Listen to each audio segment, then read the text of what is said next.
Hello again, it's Elizabeth and I'm here in my art loft, and I thought I'd show you how I make some of my gel prints and make them beautiful with backgrounds that look something like this.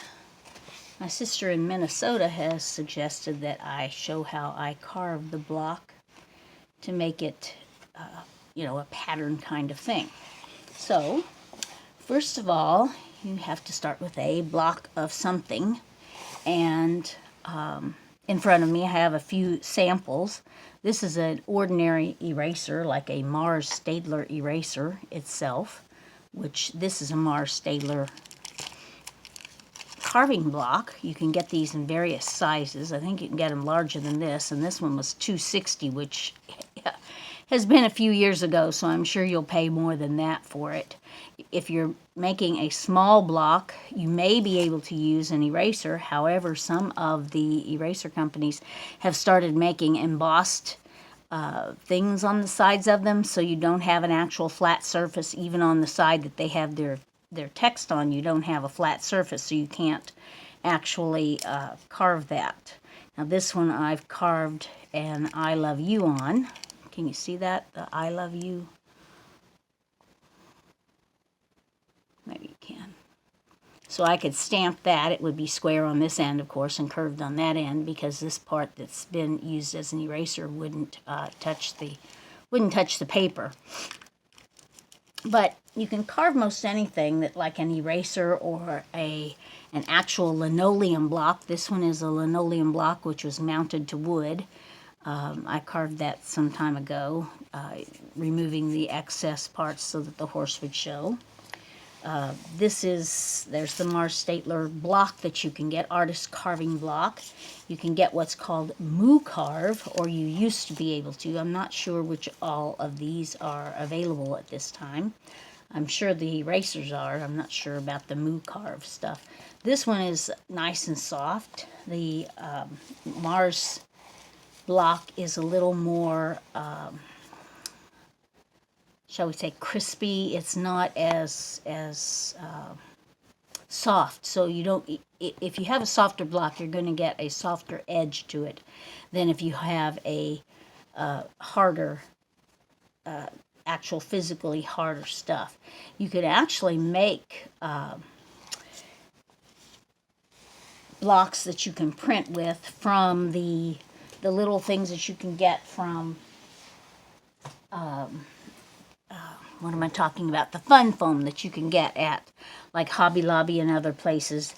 And you can use those to, and you don't even have to carve those. You just indent them with a whatever kind of instrument you want. You can use like a pick or something, or you could use like an old ballpoint pen that's, run out of ink, or even you could use one that has ink, but you'd have ink down in the crevices then. And only the surface prints. So this is actually called a relief print whenever you use a rubber stamp or one of these things like this, because you're only printing from the surface. So the printing surface is left in relief. So the art term for it is called a relief print. These are pink, like pink pearl erasers. I don't know if you remember those. We used to have those in school. This piece here is an actual printing piece that I got as a part of a Christmas card kit. I don't remember where I got that, but they still have Christmas card kits and things like that available. Usually you have to buy your own cutting tools. And the things that you can use as cutting tools are the linoleum cutters. Here I have two of them. This one is a number 1 blade, which has the little tiny V gouge. You can see that.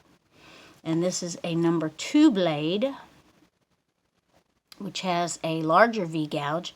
And when I cut one of these, I usually use just the number 2. And the number 1 is nice for the fine line things, like when I'm carving out, let me show you this, like writing. I did a whole poem that I wrote called Life is a Poem That Does Not Rhyme. and just carve the whole letters out with the number 1 blade. So that's for more intricate work than the number 2 blade. The number 2 blade makes a little bit deeper gouge at one time. You can make this deeper, I mean, if you want to, or wider by actually putting 2 lines next to each other. But I like the number 2 blade because it gives me the size I like. The size line on my paper, on my rubber stuff that I'm using. These are erasers that are in shapes, and you can buy those at Staples. You can buy them at Michael's, Hobby Lobby, different ones like that. And you could actually carve those. You could carve the actual shape that's there if you want, or you could carve, them to look like whatever you want them to look like. It doesn't have to be a star. Just draw your own design on it and carve it out. And I've done some of those with some larger erasers. These are just fancy erasers. Then they work too. Okay, but the blue rubber stuff that I'm using was actually a conveyor belt that didn't work for the company that made the conveyor belt. And so therefore they sold it to their employees, and one of their employees was someone I knew, and that person gave me this because it did not work as a truck bed liner, which is what they bought it for, because when it gets wet, it's kind of slick. Now, it works actually really well with paint to make a stamp with paint, but it doesn't really work as well with ink because it is resistant to things sticking on it. So it's supposed to be an anti-stick conveyor belt, and for whatever reason, this was a reject one. But it does work with paint still because the paint stays on the surface well enough that it can be transferred to something else. So here's an example of a print taken from this where I had the white paint on here. And you see it doesn't take all the white paint off. It just takes part of the white paint off. So I will have to scrub this to get the rest of the white paint off of it. So, but you can see that this is, this little piece here, this little piece is here, and so on. So you get, when you're taking your print, of course, you get an exact opposite of it because that's how printmaking works. Okay. So to make one like this, I've actually started one for her, a mini one for her, my sister. And this one, instead of doing the lines perfectly straight, I did them in a diagonal. And there's my ruler.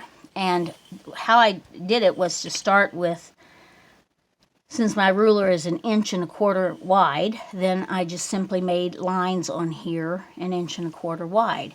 And I didn't worry when I cut them if they were exactly straight. Now, if I wanted them exactly straight, I could have laid my ruler down and gone with this one right along the edge of the ruler and made that an exactly straight line. But I didn't care if it was really straight or not because your eye doesn't really see that. I mean, you can see that if you're looking for that. You can see that there are crooked lines there, but you don't really notice that when you're printing something because it could get squished a little bit when you're printing and so on. On the big one that I did, I had multiple ones of the same thing. So in this one, it doesn't have 152 different things. There are ones that are exactly the same. You can see that there's that pinwheel type thing, exactly the same in those places there. I tried to spread them out so that you didn't see them all, right next to each other. There's kind of a checkerboard thing that's, in several different places. There's a set of arrows. Now, on the arrows, I did play around with those because I made them a little bit different. I made these 2 go this way and 2 up, and this one they go kind of around in a circle, and this one they all point to the middle, and this one there's 2 that go up and 2 that go to the middle, different things. I just did different things to make them more interesting. And some of them, you can see that I cut some of them have kind of a border around the edge, and then some of them I cut the border away so that you have the edge space going into the middle. So here, if I've got this checkerboard and I don't want, and I've already cut the lines in this checkerboard thing, but if I want to, I can make the outside come to the middle, and then it'll just look like these little separate little squares that are painting the paint on the paper. And the most hassle with this is keeping these little things from getting up under your plate, because if they do while you're carving it, then it can make it a little bit crooked. Here's one that I started with the arrows. I'll go ahead and do it because it's a little simpler than that other one. That other one will get boring after a while. But all I do is to cut the arrows first, the outsides or the around the middle, and you can see that I did not even go on that same line. It doesn't really matter. It's going to look okay, even if it isn't just what I've already drawn. And here I'll just turn my blade and take out all this amount that's in here. Again, the same thing here on my arrow. And if that makes a pointy part that I don't like, then I'll fix that later by just taking out more of the material. Because sometimes when you try to make a square corner like that, it doesn't come up square. Another thing that I do before I get ready to print with this, I go ahead and erase all of the pencil marks on it, because the pencil marks can actually show on your print sometimes, and I don't like that, so I go ahead and do that. I have used these to make embossed paper when I'm doing handmade paper. All I do is to use my, when I have my screen full of pulp, my decal full of pulp, then I just turn it over on one of these and blot as much as I can off the back of it with a sponge, and then just leave it sit out in the open to dry. And usually it dries, it'll go down into the cracks and crevices because you've blotted it with your sponge and pushed it down into those places, and so it usually will dry completely flat. Sometimes it's a little bit difficult. If your paper's very thin, it's difficult to get that out of the cracks and crevices. So let's see what these arrows actually look like once I have carved them. They don't look exactly like they did when I drew them, but there we have the arrows that I had. And I try to, when I'm doing this one, I'm going to have all distinct blocks, but I try to have like one that's curvy next to one that's got straight things. So this one's kind of curvy, this one's kind of curvy. That'll be curvy. This one's straight, but it may look a little curvy because it has so much going on in it. Another thing I try to do is have one that's more plain. This is just a simple spiral next to one that's a little more intricate. I put the blue rubber stuff on a piece of paper to make it easy to slide on my desk, because this stuff actually sticks to the desk, so it makes it a lot harder to move it around if I don't have it on that piece of paper. So that's what that piece of paper is doing under there. Okay, let's go ahead and do the spider web. And all I'm doing is to bring a line from the outside into the middle, and I'm kind of lifting my cutter as I get toward the middle, so it makes it a thicker line at the outside and a little bit thinner line as I get to the middle, and in most cases. And that will show on your prints. I mean, you will see that when you're stamping with this particular thing. Now that one I did not go to the middle, and then I have to clean all this stuff out of my cutter so that I can put more into it. And then all I do is little scallops. So from this edge I just do a little scallop here, and then I can do the next one and the next one, and I think I'll have about 3 layers of spider web. And sometimes it's hard to get those out of there. You sometimes have to use your fingernail to bring it out. And just curve it as you go. If you need ideas for doing a texture plate, which is what I call this, because you're not going to stamp this and say, oh, that's art. You're going to use it as a background or as a piece of collage or something. It's going to be more than just this is not the end, in other words. It's going to be something that you're going to use on something else. But if you need more ideas of what to do for your little squares, you can always, I mean, you can doodle anything you want. And of course, what's the ultimate doodling is Zentangling. So just go and look at some of their stuff.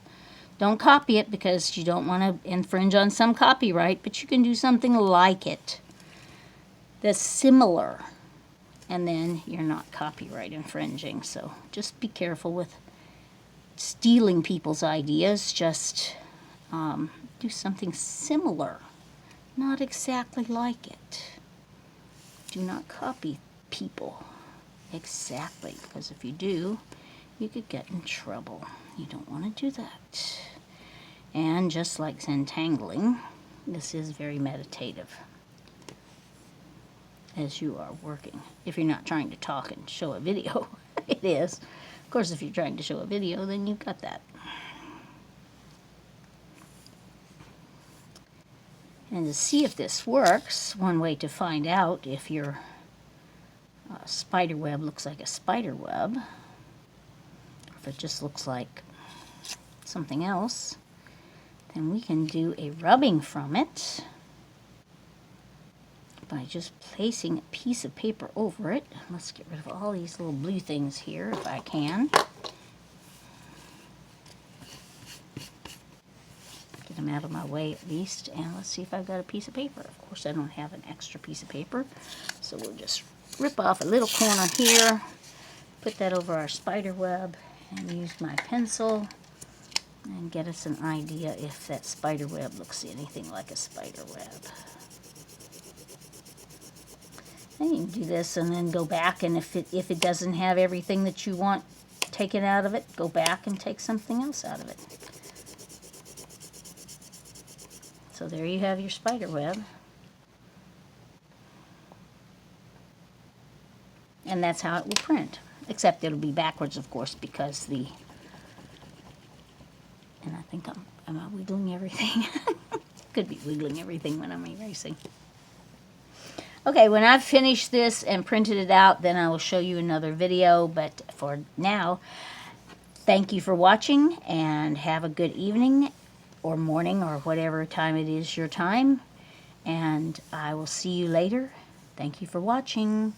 Subscribe, share, like, and something else, but whatever it is, you'll figure it out. Thank you. Bye-bye.